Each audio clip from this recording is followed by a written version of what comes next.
Hello friends, வணக்கம். கொத்தவரங்காய் உசிலி பண்ண போகிறோம். அதுக்கு தேவையானது கொத்தவரங்காவை கட் பண்ணி உப்பு மஞ்சள் போட்டு வேக வச்சுடுங்க. கடலைப்பருப்பை ஒரு அரை மணி நேரம் ஊற வச்சிடணும். 2 மிளகாவோட, அந்த 2 மிளகா கடலைப்பருப்பு அதோட உப்பு பெருங்காயம் மஞ்சள் போட்டு இதை மிக்சியில் கொரப்பாக அரைச்சிக்கோங்க. ரொம்ப நைஸாக இல்லை, ரொம்ப கொரப்பு இல்லை, கொஞ்சம் திட்டமாக அரைச்சிக்கணும். பட் தண்ணி விடாமல் அரைச்சிக்கணும். ஏன்னா ஒரு 4 ஸ்பூன் கிட்ட விட்டுக்கணும், கொஞ்சம் நிறையா தான் செலவாகும். கடுகு உளுத்தம்பருப்பு போட்டிருக்கேன், அதோட கருவேப்பிலை, ஒரு வரமிளகாய்.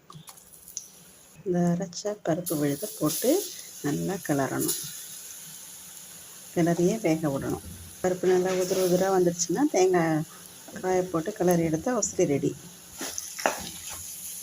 நல்லா மூடி வச்சு வதக்கி நல்லா உதிரியாக ஆகிற வரையும் வதக்கணும். வதக்கிட்டு இந்த வெந்தக்காய் அதோடு சேர்த்து பருத்தி எடுத்துட்டோன்னா உசிலி ரெடி.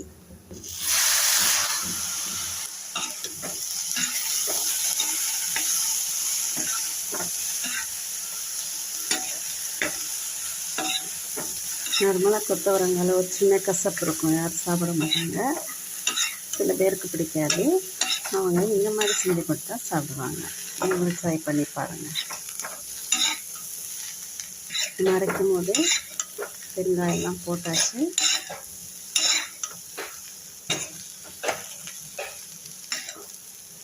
நல்லா கிளறி ஒரு 5 நிமிஷம் சிம்லேயே வைக்கிறேங்க.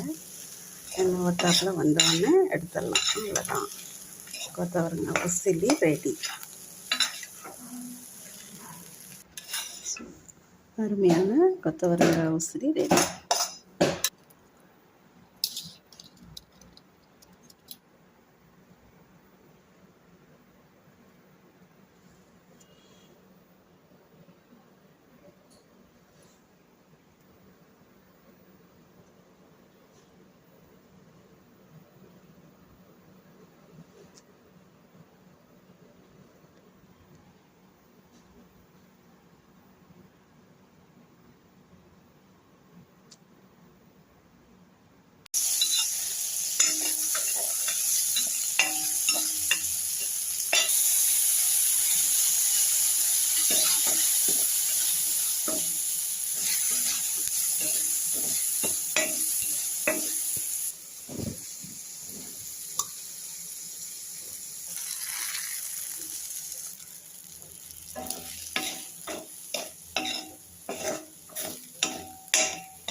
சுண்டைக்காய் பருப்பு உசிலி தயார்.